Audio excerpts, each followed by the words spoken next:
Salut à tous, c'est Roméo de Merci Japon, j'espère que vous allez bien. Bienvenue dans cette nouvelle vidéo. Le vlog que vous allez voir, c'est justement la dernière partie de mon voyage à Tokyo. J'espère qu'il vous plaira. Sans plus attendre, je vous laisse avec le vlog.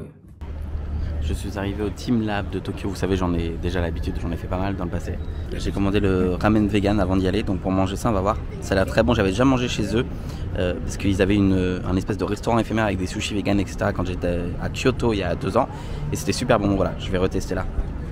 J'ai tout fini et je vous jure c'était super bon. Le bouillon il a un petit goût de gingembre, mais c'est pas super fort. Vous avez des tomates, etc. dedans. Une petite merveille. J'en avais déjà gardé un bon souvenir à Kyoto, mais ça vaut quand même vraiment le coup. C'est juste que c'est très cher, 1800 yens pour un ramen, là où en général c'est moitié prix minimum. Juste avant de commencer la visite de Team Labs, on vous fera un récap de ce qu'il faut faire, ce qu'il faut pas faire. Voilà, quelques règles, vous inquiétez pas, c'est rapide. Et ensuite, c'est parti. C'est parti pour la visite de Team Labs. Team Labs Planet, qui normalement devrait se terminer à la fin de l'année. Parce que le contrat de renouvellement entre la ville de Tokyo et Team Lab n'a pas encore été renouvelé. En gros là si on vous fait marcher dans de l'eau, c'est notamment pour vous nettoyer les pieds. C'est un moyen indirect de nettoyer les pieds des gens avant qu'ils puissent marcher. Parce que la visite se fait totalement pieds nus.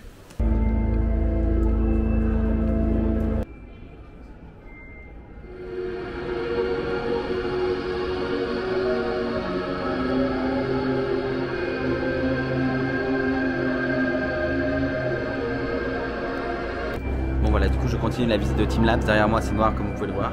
Il y a des petites étoiles qui scintillent, mais c'est très sympa. Mais attendez, là il y a de l'eau. Le truc c'est que tu t'enfonces, je sais pas jusqu'à quel niveau. Moi je suis petit, je suis un nain. Donc ça va jusqu'au genou quoi. Oh il y a des carpes allumées comme ça, c'est trop beau. C'est magnifique. J'en ai fait beaucoup des Team Labs mais j'avais pas fait Planète. C'est un autre niveau, hein. Franchement je pense de très loin c'est le meilleur.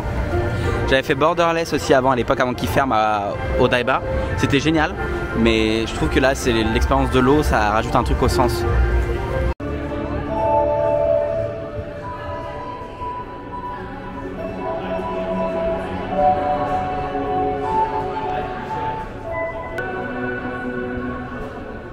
On me voit pas trop là. Il y a la même salle qui existe à Fukuoka. Ensuite, vous rentrez dans une salle où vous êtes invité à vous allonger au sol. Vous avez un espèce de dôme en fait qui se trouve au-dessus de vous et qui projette des papillons, de la nature, des fleurs. C'est aussi très sympa. S'ensuit 2 tableaux à l'extérieur, l'un avec des œufs comme ça, et puis ensuite le meilleur selon moi, c'est des fleurs qui montent et qui redescendent du plafond avec des miroirs de tous les côtés. C'est magique, il faut ramper en dessous en fait, vous allez voir j'ai l'air très con, mais voilà, là j'étais en dessous et vous allez voir que c'est pas glorieux, on fait comme on peut. Je pense que cette salle là avec les fleurs qui montent au plafond, qui redescendent et tous les miroirs, c'est clairement une des plus belles salles de Team Labs. Après Team Labs, me voilà au Omotesando. Évidemment c'est là où vous avez toutes les boutiques de luxe, si vous aimez faire les boutiques de luxe. Moi étant un gros rat, j'ai acheté 2 fois des trucs de luxe dans ma vie, dont un portefeuille que je garde encore parce que bon voilà. Mais c'est sympa de se balader là, tout est propre, tout est parfait, tout le monde est bien habillé. C'est un peu un plouc au milieu de la ville. Quand je parle du plouc c'est moi. D'ailleurs j'aime trop ici. Tokyo Plaza, vous avez plein de miroirs. Là ils ont collé des fraises dessus pour faire la promo de YouTube Music. C'est très joli en fait, tout ce que vous voyez dedans là c'est des miroirs et donc du coup si vous montez ça rend le truc joli quoi. Aujourd'hui c'est journée shopping, alors j'ai pas grand chose à vous montrer si ce n'est que je profite.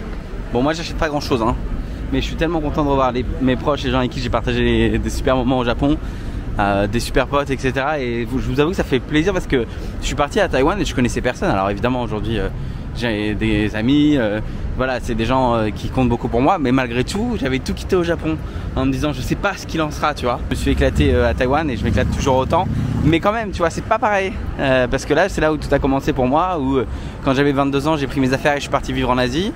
Aujourd'hui j'en ai 27, je suis toujours en Asie et c'est quand même fou quand je réfléchis à ma vie. J'ai atterri un peu par hasard au Japon et en fait après ça en est suivi ma vie à Taïwan et puis plein de choses et c'est fou. Parfois je réalise pas quoi. Alors ouais ça n'a pas toujours été facile, ouais parfois je me suis retrouvé à l'hôpital parce que j'ai fait des burn-out. Parfois je chialais, je me dis putain mais qu'est-ce que je fous là et j'ai envie de rentrer en France. Et en même temps je me dis mais pourquoi parfois se dire que c'est chiant et que c'est difficile alors que 90% du temps c'est que des super souvenirs que j'ai eu ici clairement. Passage obligé dans Harajuku.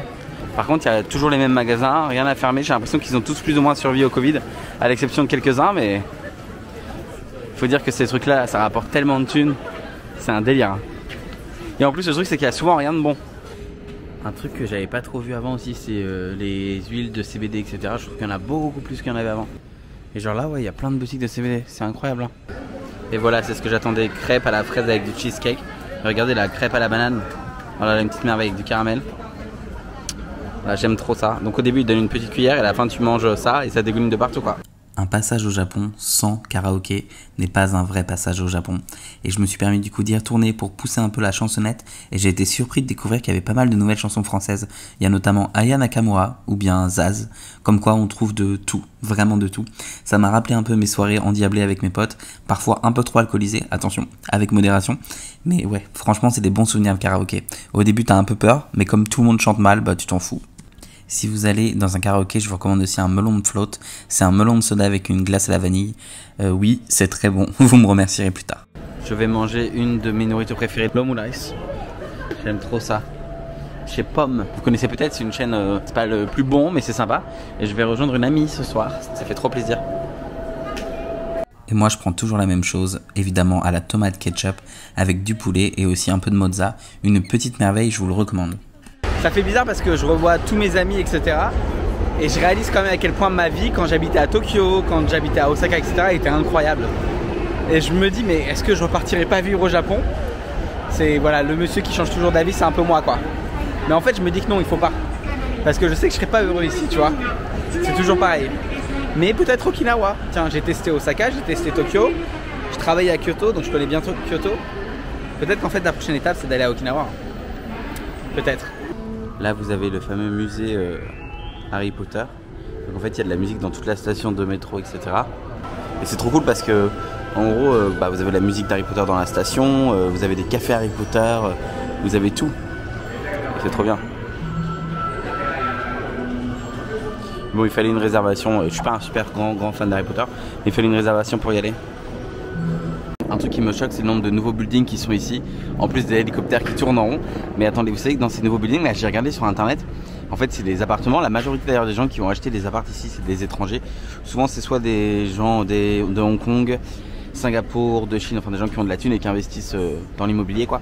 De ce que je sais, au Japon il n'y a pas de loi qui limite les investissements venant des capitaux étrangers. Donc en fait quand il y a un gros building qui se construit, il y a plein de gens très riches de l'étranger qui prennent des appartements là-dedans. Bref, et attendez, juste derrière là, regardez où je suis.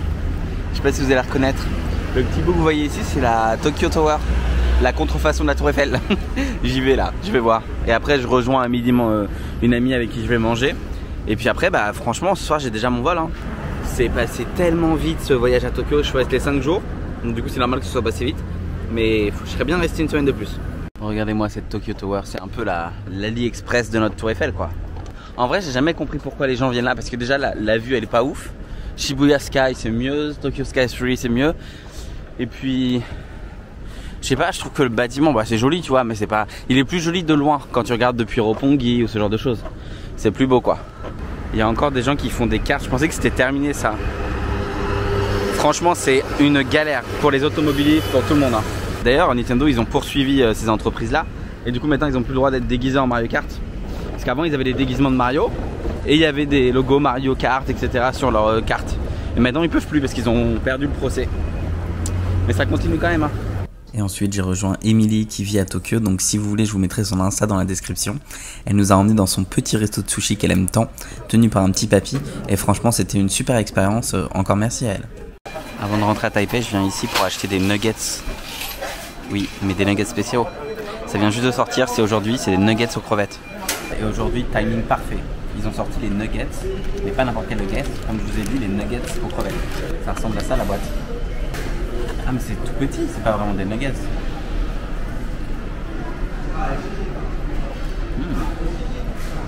Je sais pas si vous avez déjà testé le Levy Burger, qui est le burger de McDonald's. C'est exactement la galette qui est au milieu, c'est la même chose. Grosse déception, parce que c'est mon burger préféré, Levy Burger. Je vais lui mettre un 3 sur 5. Pas trop d'intérêt. Regardez-moi ce que je m'apprête à acheter là, je suis à l'aéroport et je me dis il me reste quelques yens, il faut en profiter. C'est des Mont Blanc en mode Daifuku. Et à l'intérieur du coup vous avez de la pâte. Oh là là, regardez-moi ça. Et moi je vous dis là, on va se faire péter le bide avec ça. Ça c'est le genre de truc, tu vois, t'es à l'aéroport, t'es à 2 doigts de partir. C'est le petit plaisir de faire celui dont tu te souviendras. À l'aéroport j'en profite pour mes derniers achats. Ça, vous savez, c'est des lingettes qui refroidissent à moins 3 degrés, moins 4 degrés. Franchement, tu te mets ça sur la peau. Faut juste faire un test allergique avant parce que c'est pas très clean. Et ça te picote la peau comme si tu avais mis de la glace dessus. Ça sauve la vie.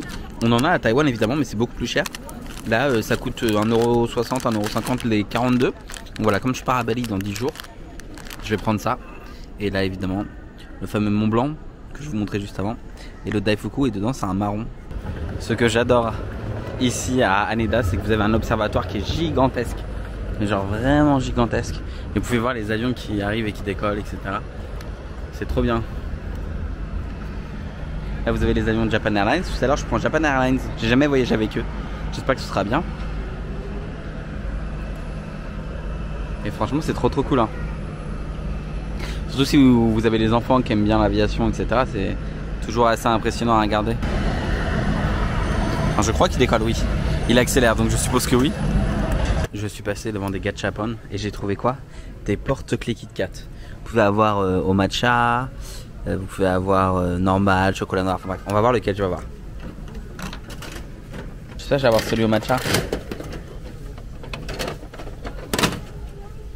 Attention, si j'ai le normal, c'est un peu la merde. Oh non, chocolat noir. C'est celui que j'aime le moins, il est dégueulasse. Bon bah tant pis hein. Regardez, il y a des Emma là. Et en gros, tu peux la prendre, faire ton petit vœu. Moi je le garde dans le souvenir. Hein. Hop. Et voilà, tu peux marquer ton petit message. Mais je vais le ramener à la maison, je trouve que c'est trop original. Trop cool. Franchement, Haneda Airport, c'est un autre niveau. Il est beau. Bon, c'est que la partie haute évidemment de l'aéroport, mais c'est super sympa. Regardez là, vous avez un pont en bois. Je suis en train de me balader, il va quand même falloir que j'aille faire mon check-in après. À côté, ils vont à Hawaï. Moi, je vais à Taipei. 2 salles, 2 ambiances, mais bon, c'est déjà pas trop mal. Non, je vais pas, j'ai pas en business, je vais en éco, mais bon. Vous savez que l'économie, ça coûte déjà une fortune avec Japan Airlines. C'est genre 4 fois le prix d'un vol low cost, quoi. Bref. Au revoir Japon, merci encore pour ces super moments. À chaque fois ça fait bizarre. Bon là je sais que je reviendrai mais... Et franchement Japan Airlines c'est quand même un autre niveau. Bon déjà c'est un vol de 3 heures mais t'as quand même des écrans, t'as un repas etc. Donc c'est cool. De plus en plus, vous savez à la base j'étais freelance et de plus en plus je me dis pourquoi pas revenir au Japon en tant que freelance. Le Japon est en train de regarder pour faire des visas pour les digital nomades. Et ce serait des visas de 6 mois en gros qui permettent de venir au Japon 6 mois. Donc j'attends de voir les annonces du gouvernement et j'exclus pas de venir faire 6 mois ici, de quitter mon travail actuel, oui, et de repasser freelance. Parce que la liberté que j'avais à voyager partout était quand même incroyable. Regardez, il y a un petit mont Fuji pour vous dire bienvenue à Taipei, c'est pas rigolo ça? Et voilà, j'espère en tout cas que ce petit vlog vous aura plu. Si vous avez aimé, n'hésitez pas à liker, commenter, partager et à vous abonner si ce n'est pas toujours fait. Et moi je vous dis à très bientôt pour une nouvelle vidéo. Prenez soin de vous. Bye.